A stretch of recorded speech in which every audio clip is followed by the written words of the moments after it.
Look, for example, at the queer lot of things which he took from Acton's. What was it? A ball of string, a letter weight, and I don't know what other odds and ends. "Well, we are quite in your hands, Mr. Holmes," said old Cunningham.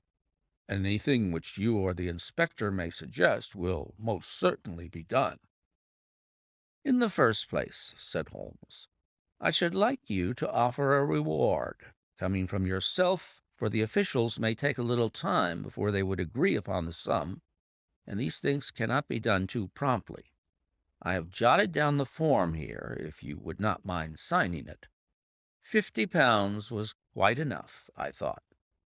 "I would willingly give 500, said the J.P., taking the slip of paper and the pencil which Holmes handed to him.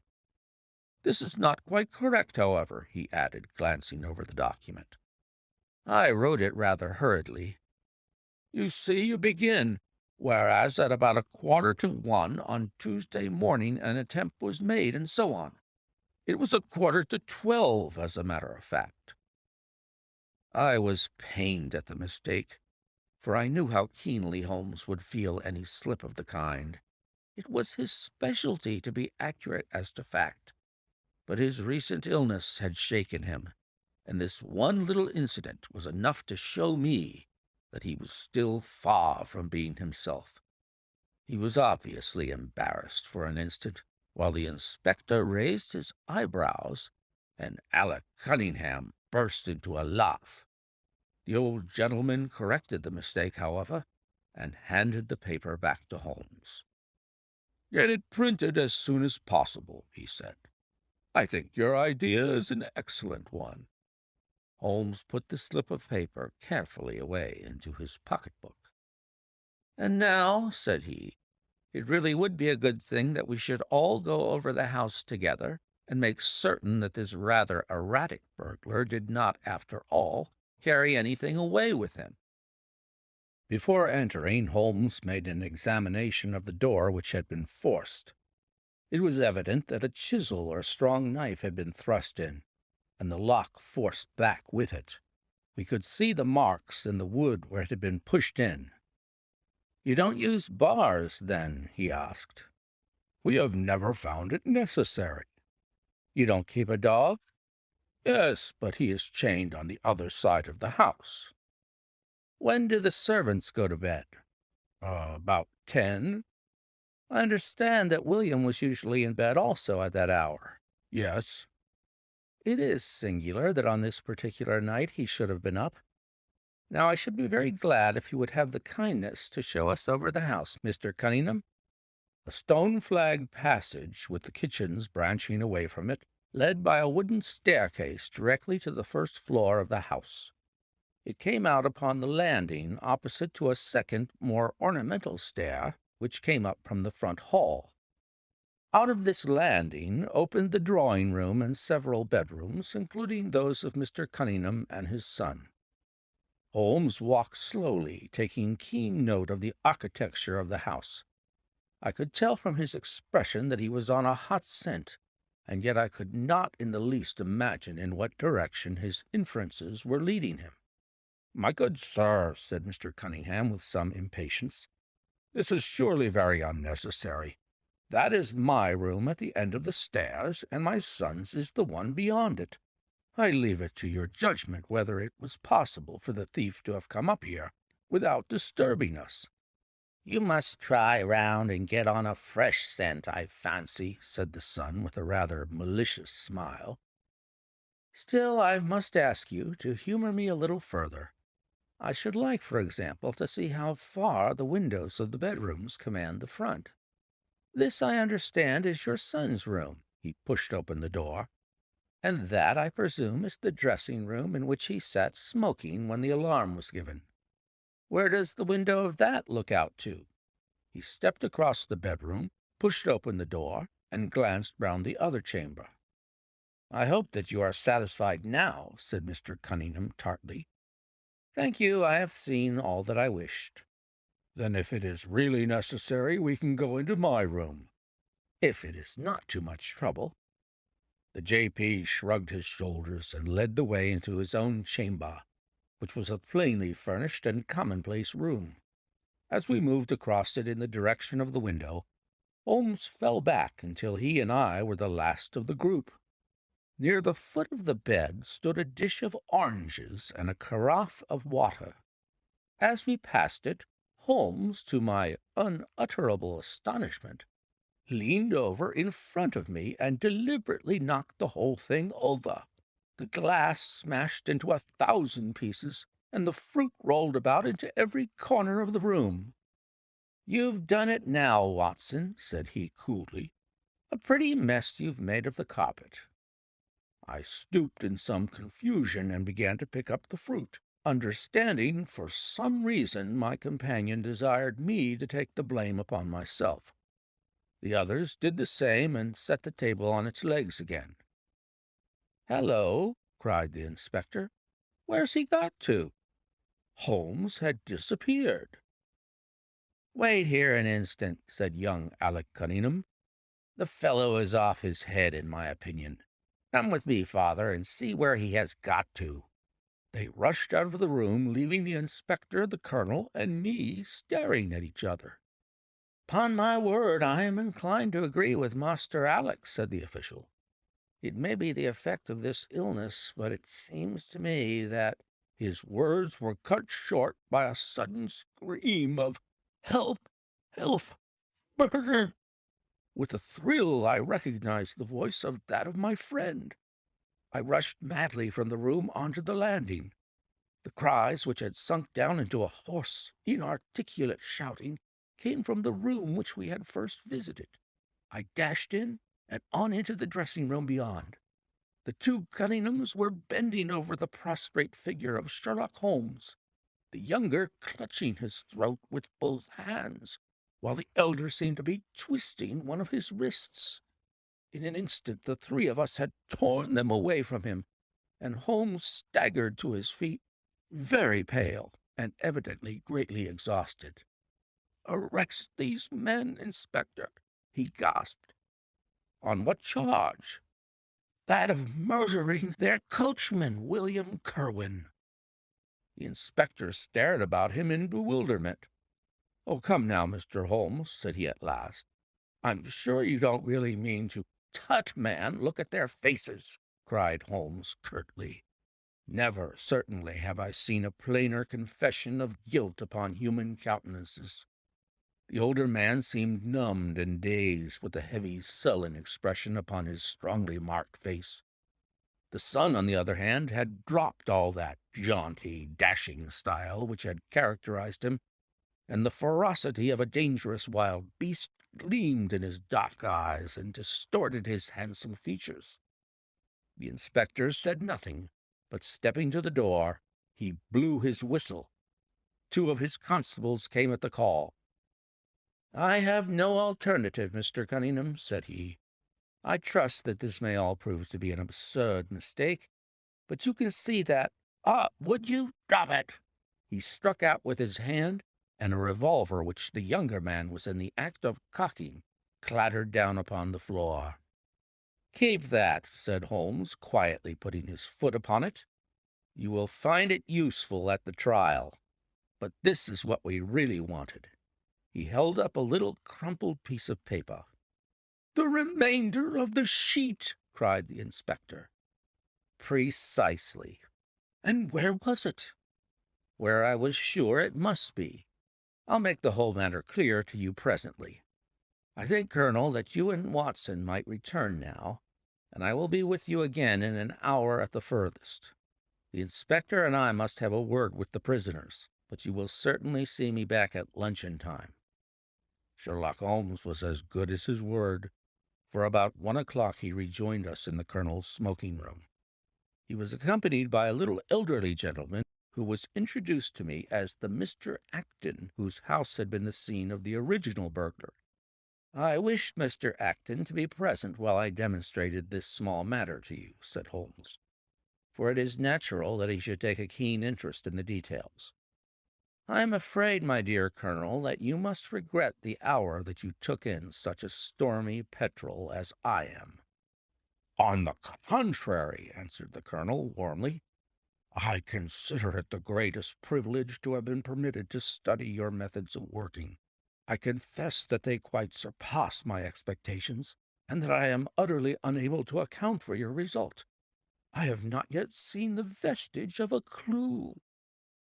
I am afraid that my explanation may disillusionize you, but it has always been my habit to hide none of my methods, either from my friend Watson or from anyone who might take an intelligent interest in them. First, as I am rather shaken by the knocking about which I had in the dressing room, I think that I shall help myself to a dash of your brandy, Colonel. My strength has been rather tried of late. I trust that you had no more of those nervous attacks. Sherlock Holmes laughed heartily. We will come to that in its turn, said he.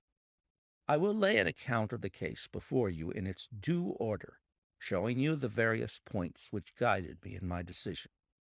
Pray interrupt me if there is any inference which is not perfectly clear to you. It is of the highest importance in the art of detection to be able to recognize, out of a number of facts, which are incidental and which vital. Otherwise, your energy and attention must be dissipated instead of being concentrated. Now, in this case, there was not the slightest doubt in my mind from the first that the key of the whole matter must be looked for in the scrap of paper in the dead man's hand. Before going into this, I would draw your attention to the fact that, if Alec Cunningham's narrative was correct, and if the assailant, after shooting William Kerwin, had instantly fled, then it obviously could not be he who tore the paper from the dead man's hand. But if it was not he, it must have been Alec Cunningham himself, for by the time that the old man had descended, several servants were upon the scene. The point is a simple one, but the inspector had overlooked it because he had started with the supposition that these county magnates had had nothing to do with the matter. Now I make a point of never having any prejudices, and of following docilely wherever fact may lead me. And so, in the very first stage of the investigation, I found myself looking a little askance at the part which had been played by Mr. Alec Cunningham. And now I made a very careful examination of the corner of paper which the inspector had submitted to us. It was at once clear to me that it formed part of a very remarkable document. Here it is. Do you not now observe something very suggestive about it? It has a very irregular look, said the colonel. My dear sir, cried Holmes, there cannot be the least doubt in the world that it has been written by two persons doing alternate words. When I draw your attention to the strong T's of at and to, and ask you to compare them with the weak ones of quarter and 12, you will instantly recognize the fact. A very brief analysis of these four words would enable you to say with the utmost confidence that the learn and the maybe are written in the stronger hand, and the what in the weaker. By Jove, it's as clear as day, cried the colonel.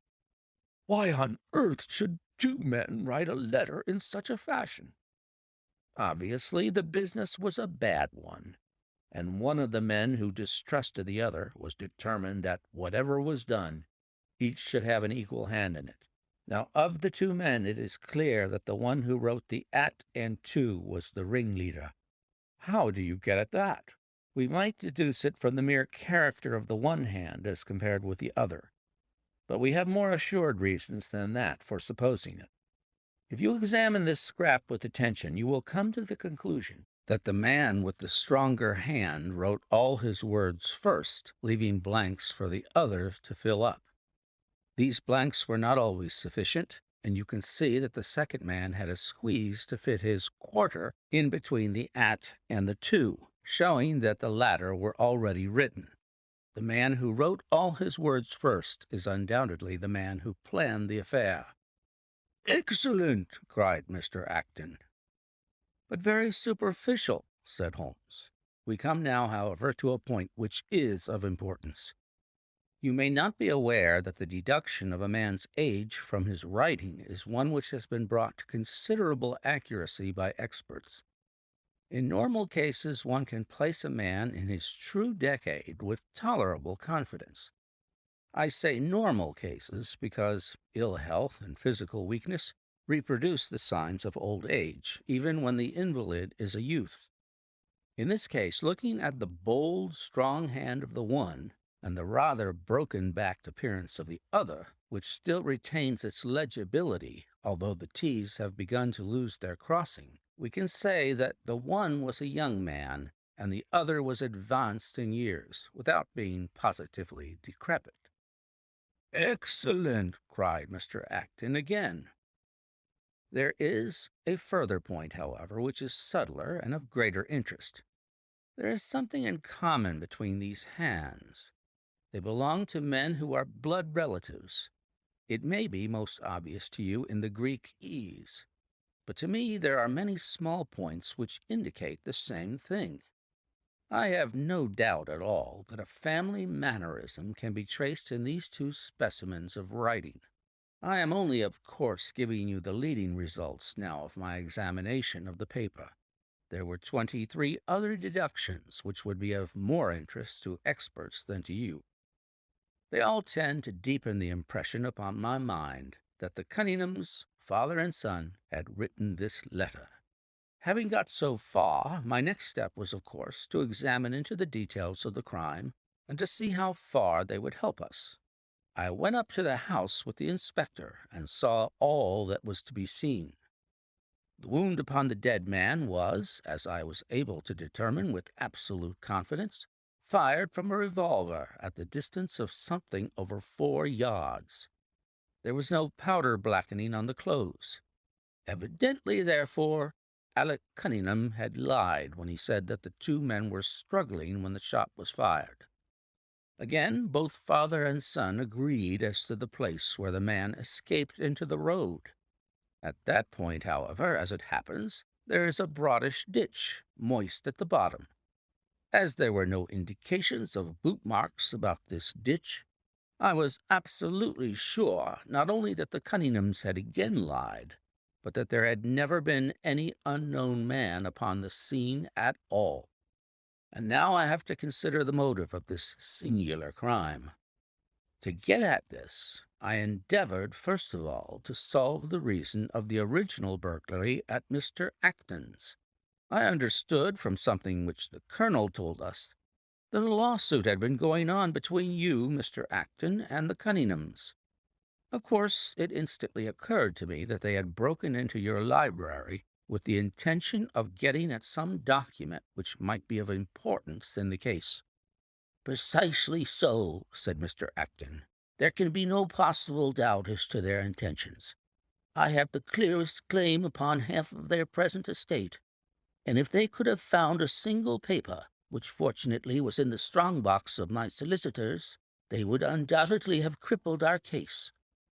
There you are, said Holmes, smiling. It was a dangerous, reckless attempt in which I seemed to trace the influence of young Alec.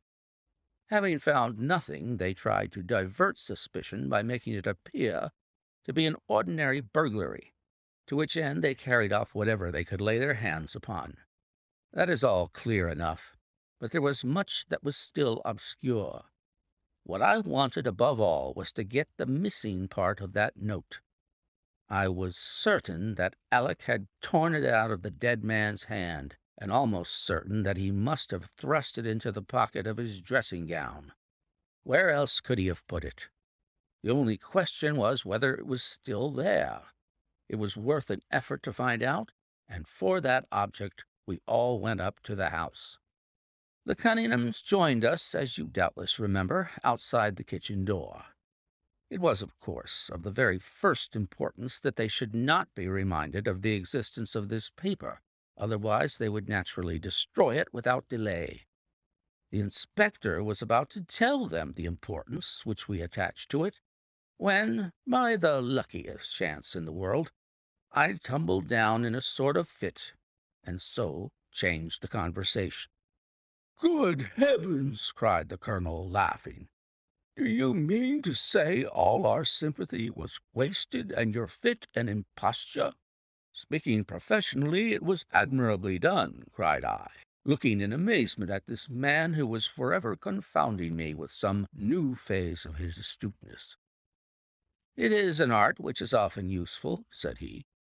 When I recovered, I managed, by a device which had perhaps some little merit of ingenuity, to get old Cunningham to write the word 12, so that I might compare it with the 12 upon the paper. "Oh, what an ass I have been!" I exclaimed. "I could see that you were commiserating me over my weakness," said Holmes, laughing. "I was sorry to cause you the sympathetic pain which I know that you felt." We then went upstairs together, and having entered the room and seen the dressing-gown hanging up behind the door, I contrived, by upsetting a table, to engage their attention for the moment, and slipped back to examine the pockets. I had hardly got the paper, however, which was, as I had expected, in one of them, when the two Cunninghams were on me, and would, I verily believe, have murdered me then and there, but for your prompt and friendly aid.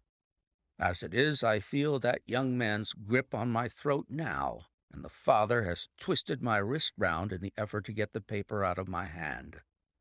They saw that I must know all about it, you see, and the sudden change from absolute security to complete despair made them perfectly desperate. I had a little talk with old Cunningham afterwards as to the motive of the crime. He was tractable enough, though his son was a perfect demon, ready to blow out his own or anybody else's brains if he could have got to his revolver. When Cunningham saw that the case against him was so strong, he lost all heart and made a clean breast of everything. It seems that William had secretly followed his two masters on the night when they made their raid upon Mr. Acton's, and having thus got them into his power, proceeded under threats of exposure to levy blackmail upon them. Mr. Alec, however, was a dangerous man to play games of that sort with. It was a stroke of positive genius on his part to see in the burglary scare which was convulsing the countryside an opportunity of plausibly getting rid of the man whom he feared. William was decoyed up and shot, and had they only got the whole of the note and paid a little more attention to detail in the accessories, it is very possible that suspicion might never have been aroused. "And the note?" I asked. Sherlock Holmes placed the subjoined paper before us. "If you will only come round at 11:45 to the East Gate, you will learn what will very much surprise you, and maybe be of the greatest service to you and also to Annie Morrison. But say nothing to anyone upon the matter." "It is very much the sort of thing that I expected," said he. "Of course, we do not yet know what the relations may have been between Alec Cunningham, William Kerwin, and Annie Morrison. The results show that the trap was skillfully baited. I am sure that you cannot fail to be delighted with the traces of heredity shown in the P's and in the tails of the G's. The absence of the eye dots in the old man's writing is also most characteristic. Watson, I think our quiet rest in the country has been a distinct success, and I shall certainly return much invigorated to Baker Street tomorrow."